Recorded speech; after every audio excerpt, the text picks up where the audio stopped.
Ibrahim Traoré, un leader audacieux, a déclenché un tournant majeur dans l'histoire du Burkina Faso en signant un décret exécutif historique le 5 janvier 2026.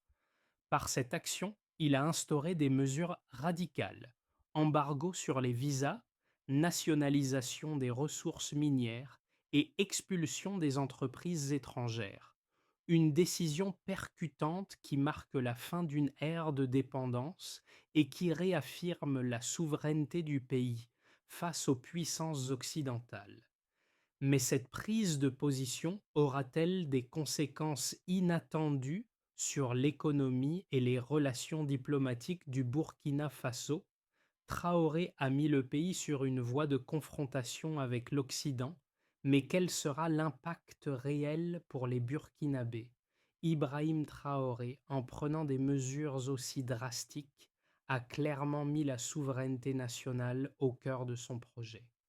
La nationalisation des mines et la fermeture des frontières aux citoyens américains sont des décisions fortes qui marquent un tournant dans la politique du Burkina Faso.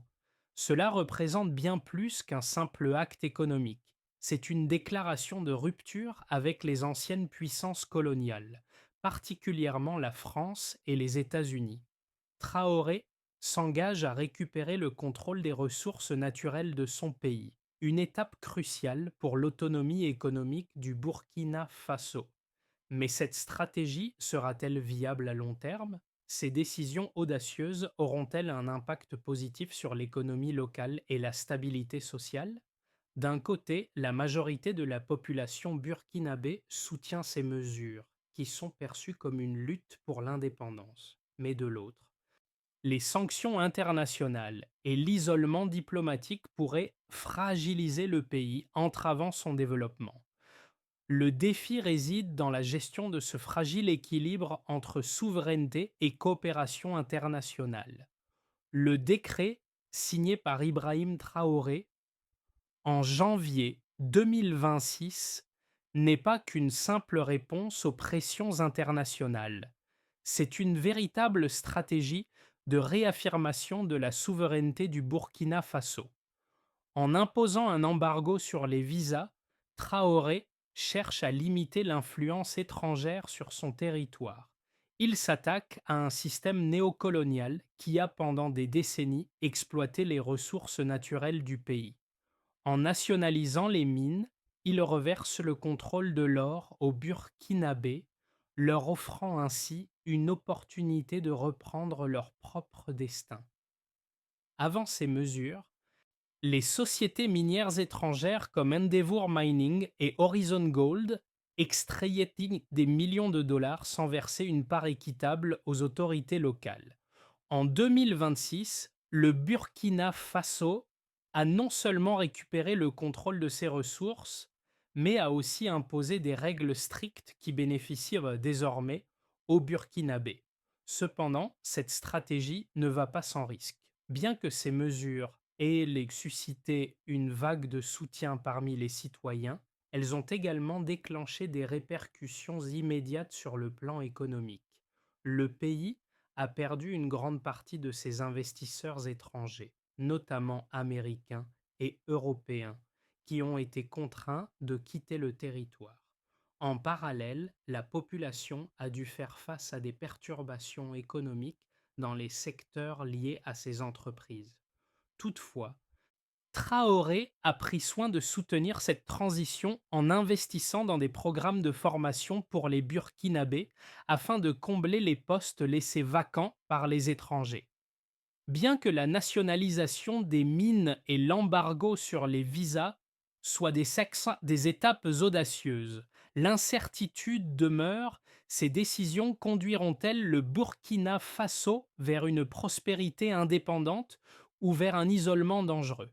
Ibrahim Traoré, arrivé au pouvoir en 2022, a rapidement fait preuve de sa détermination à rétablir la souveraineté du Burkina Faso.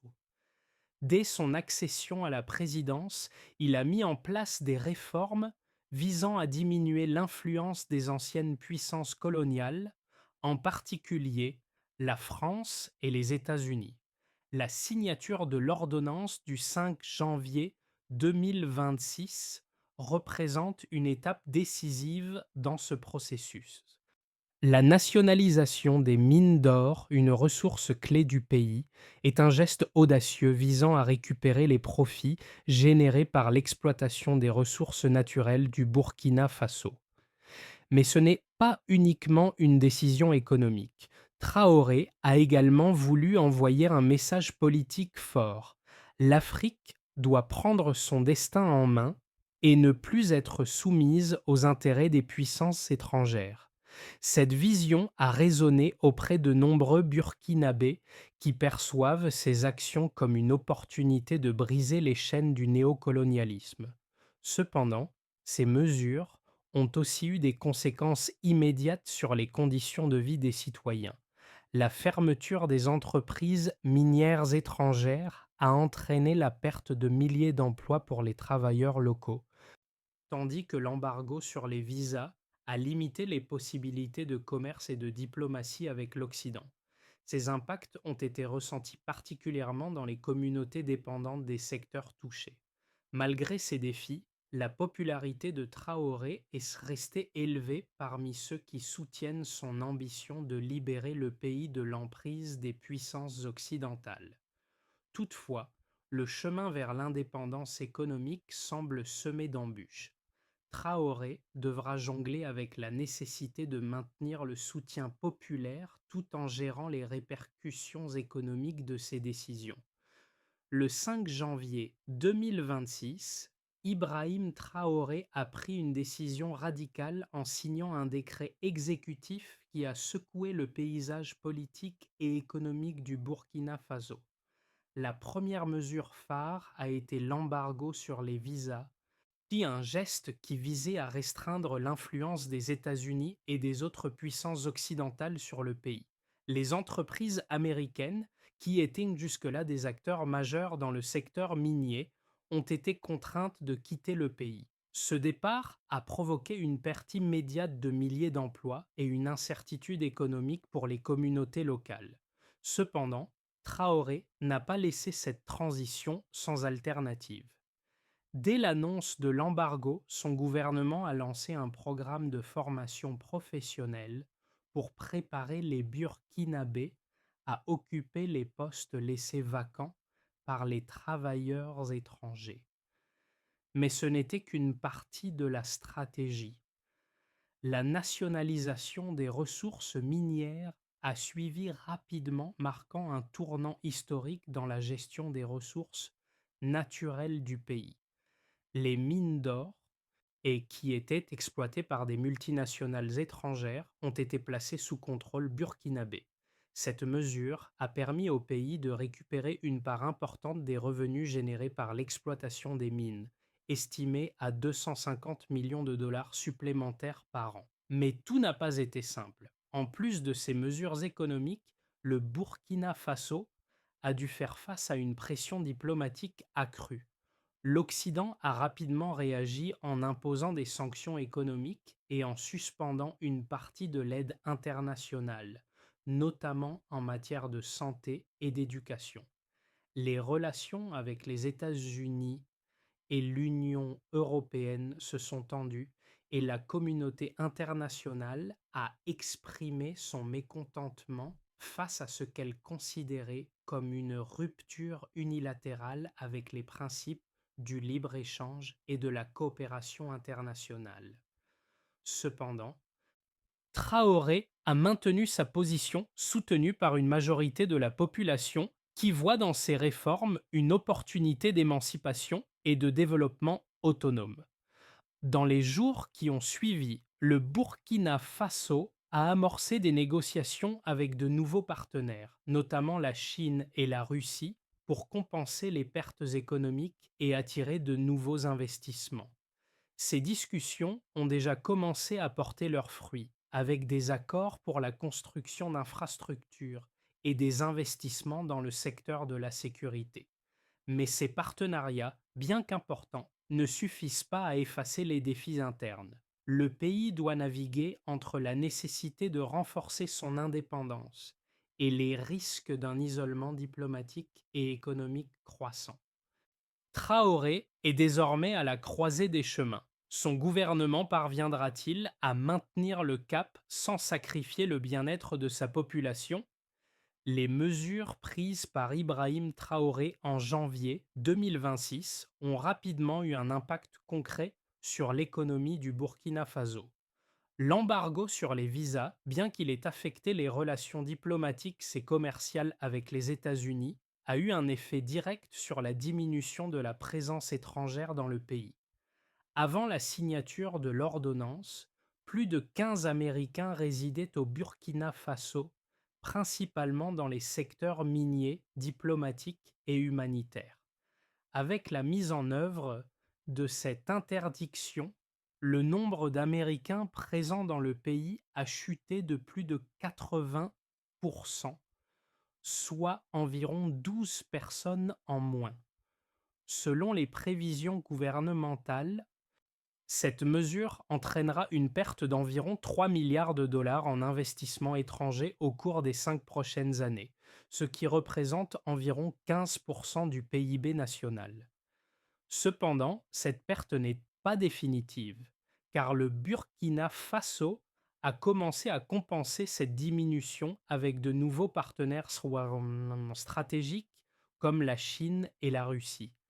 Les négociations avec ces deux pays ont permis d'obtenir des prêts et des investissements pour le développement d'infrastructures clés, notamment dans le secteur de l'énergie et des transports. En parallèle, la nationalisation des mines a permis au gouvernement de récupérer une part plus équitable des revenus générés par l'extraction de l'or. Avant 2026, les entreprises minières étrangères comme Endeavour Mining et Horizon Gold généraient plus de 1,2 milliard de dollars par an en exportation d'or, mais ne versaient que 6,7% de ces revenus au gouvernement burkinabé, soit environ 80 millions de dollars par an. Depuis la nationalisation, le Burkina Faso devrait désormais recevoir entre 25 et 30% des revenus miniers, soit un montant estimé à 250 millions de dollars supplémentaires par an, ce qui représente une augmentation significative des recettes fiscales. En termes d'emploi, la fermeture des entreprises minières étrangères a laissé un vide important. Cependant, le programme de formation mis en place par le gouvernement vise à former plus de 5000 Burkinabés aux métiers techniques nécessaires pour remplacer les travailleurs étrangers. Ce programme devrait permettre de créer près de 10 000 emplois directs dans les 3 prochaines années, en plus des emplois indirects dans des secteurs connexes tels que la logistique et le transport. Ces chiffres montrent que, malgré les pertes immédiates, le Burkina Faso prend des mesures pour reconstruire une économie plus indépendante, tout en tentant de limiter les effets négatifs sur la population locale. Toutefois, la question reste: ces initiatives seront-elles suffisantes pour garantir la stabilité économique à long terme?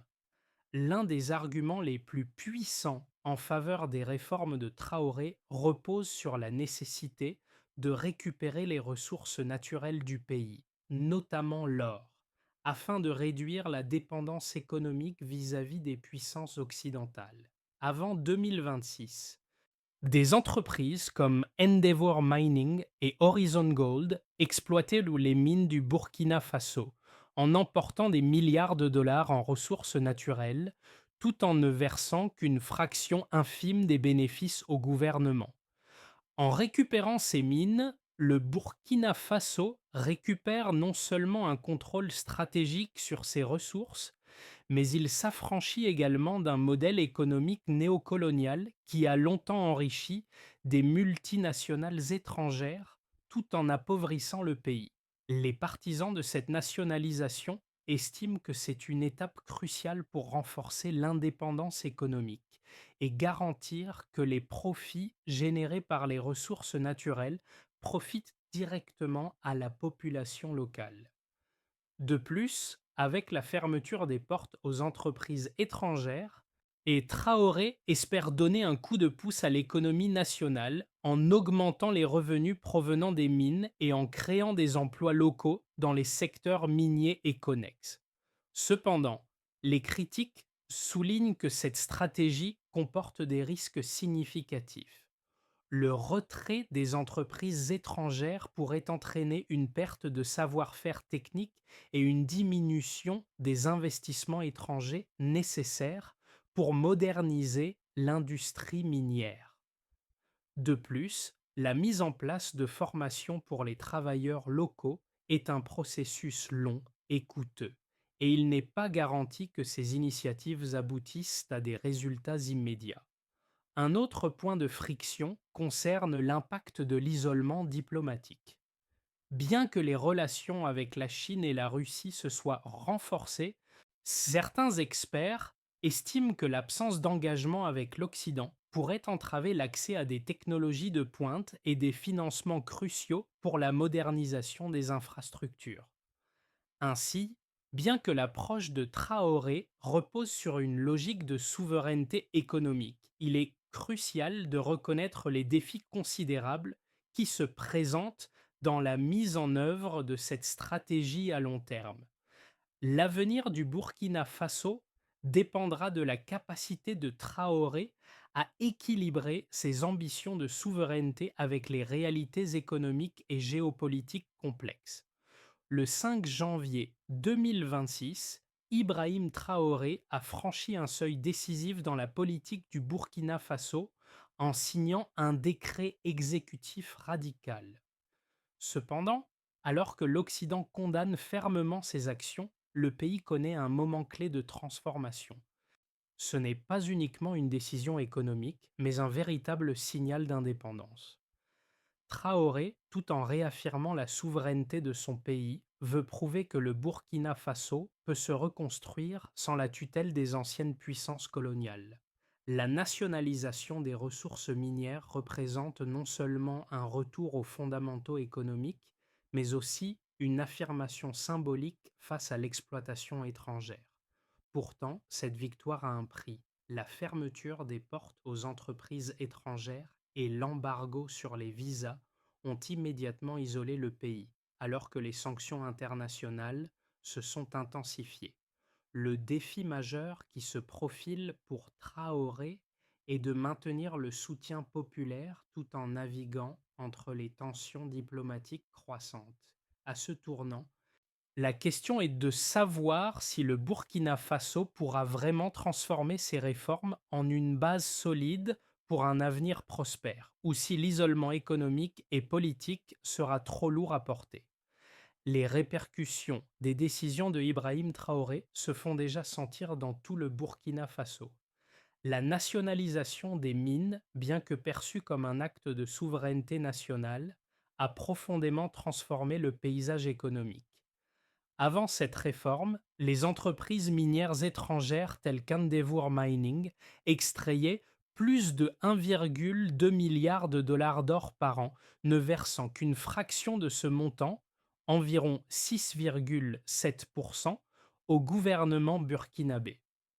Depuis la nationalisation, le pays devrait désormais toucher entre 25 et 30 des revenus des mines, soit environ 250 millions de dollars supplémentaires chaque année.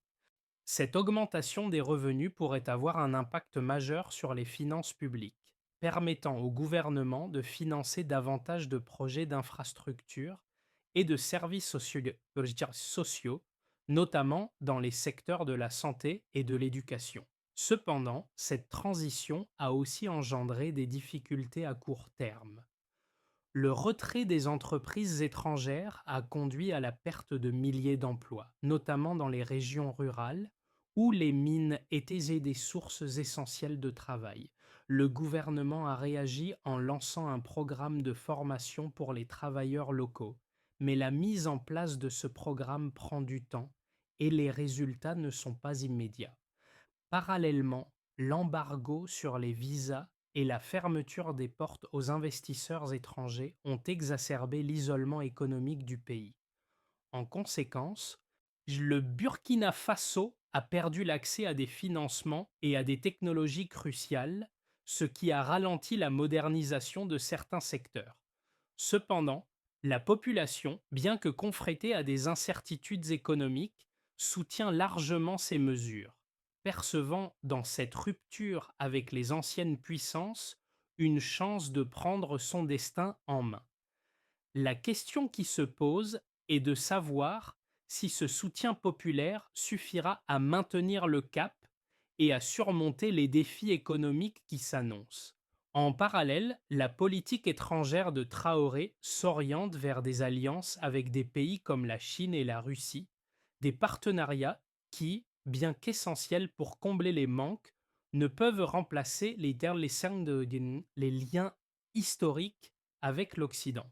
Dans les 6 à 12 mois qui suivent la signature du décret exécutif par Ibrahim Traoré, plusieurs scénarios pourraient se dessiner pour le Burkina Faso en fonction de l'évolution de la situation économique et diplomatique du pays. Le premier scénario envisage un redressement économique progressif. Dans ce cas, le Burkina Faso parviendrait à stabiliser son économie malgré les sanctions internationales. Les relations avec la Chine et la Russie continueraient de se renforcer, permettant à l'État d'attirer des investissements et de diversifier son économie. La nationalisation des mines commencerait à générer des revenus conséquents et la mise en place de programmes de formation locale compenserait la perte d'emplois étrangers. Le pays pourrait ainsi amorcer une période de croissance moins dépendante de l'aide internationale, mais les tensions sociales risqueraient non d'être présentes à cause des ajustements nécessaires pour s'en à cette transition. Le deuxième scénario est celui de la coopération régionale renforcée, dans lequel le Burkina Faso chercherait à établir des partenariats solides avec d'autres nations africaines, notamment dans la région du Sahel. Cela pourrait inclure la création d'un bloc économique avec des pays comme le Mali et le Niger, permettant de contourner les sanctions occidentales et de développer une économie régionale forte. Cette alliance renforcerait la position de Traoré sur la scène internationale, en particulier dans les négociations avec la Chine et la Russie. Toutefois, ce scénario comporterait également des défis, car il nécessiterait un travail de coopération complexe entre des pays aux économies encore fragiles. Le dernier scénario est celui de l'isolement diplomatique et économique. Dans ce cas, les sanctions économiques et l'absence d'accord avec des partenaires internationaux créeraient un isolement progressif du Burkina Faso. La fermeture des portes aux investisseurs étrangers et l'aggravation des tensions diplomatiques avec l'Occident limiteraient les opportunités de croissance rapide.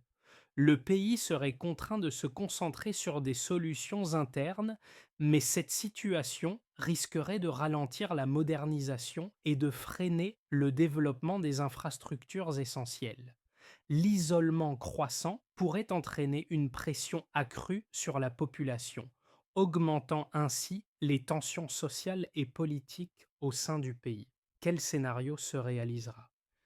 La trajectoire de Traoré dépendra de sa capacité à naviguer entre ses ambitions souverainistes et les réalités économiques et diplomatiques complexes.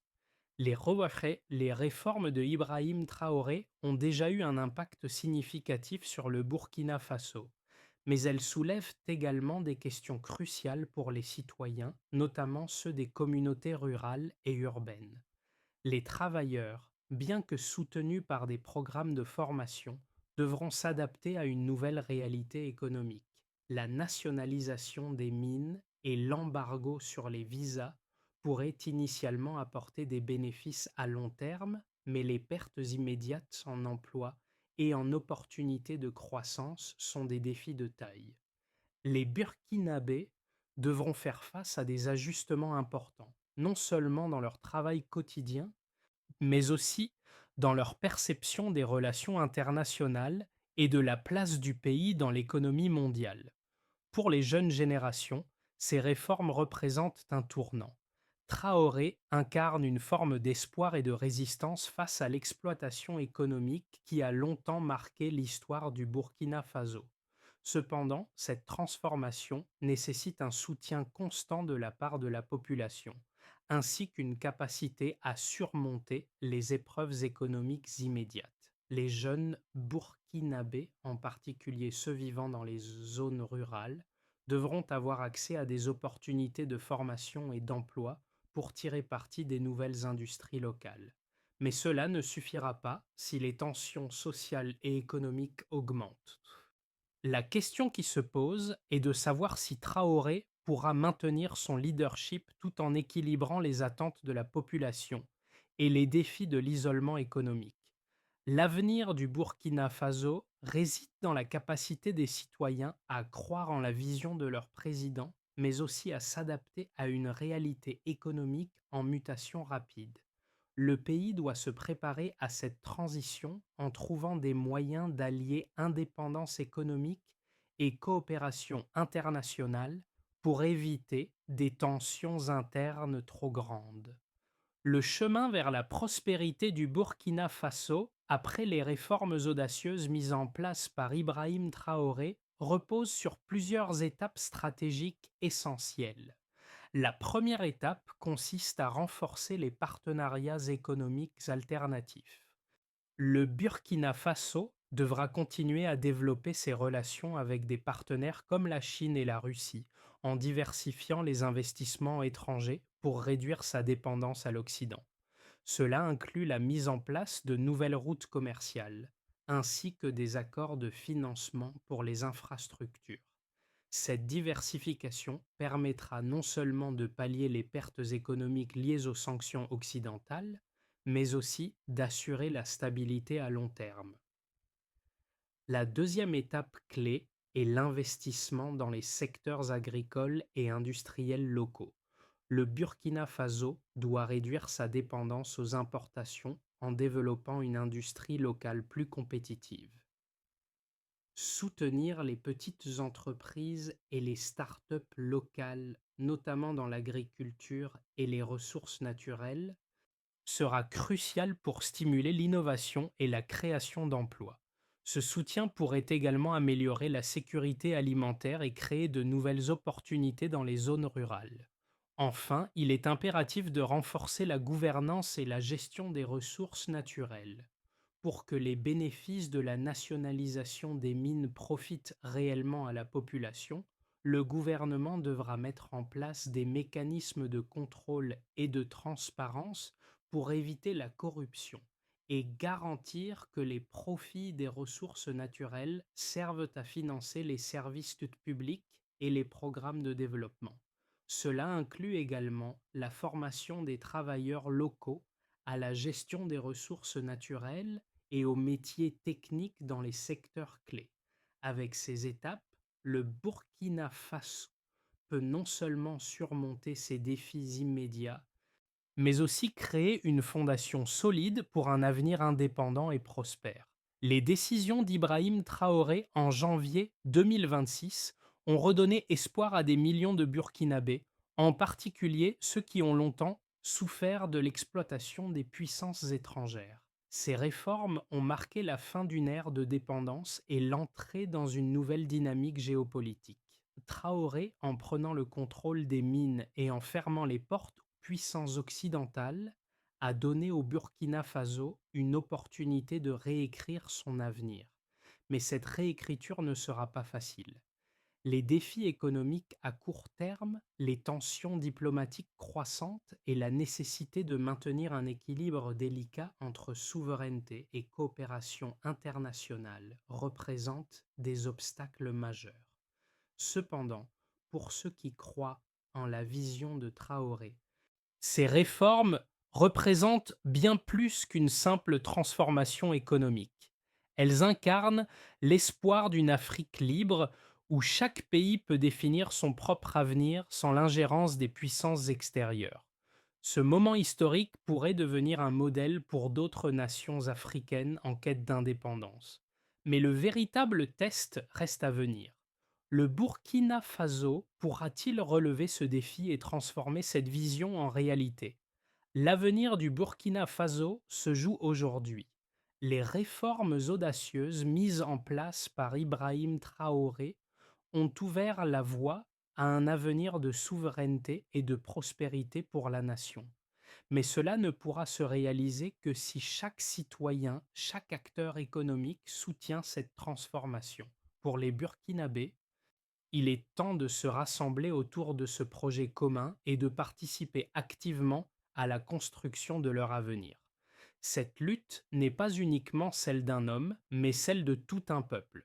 Si vous croyez en un Burkina Faso fort et indépendant, il est temps de faire entendre votre voix.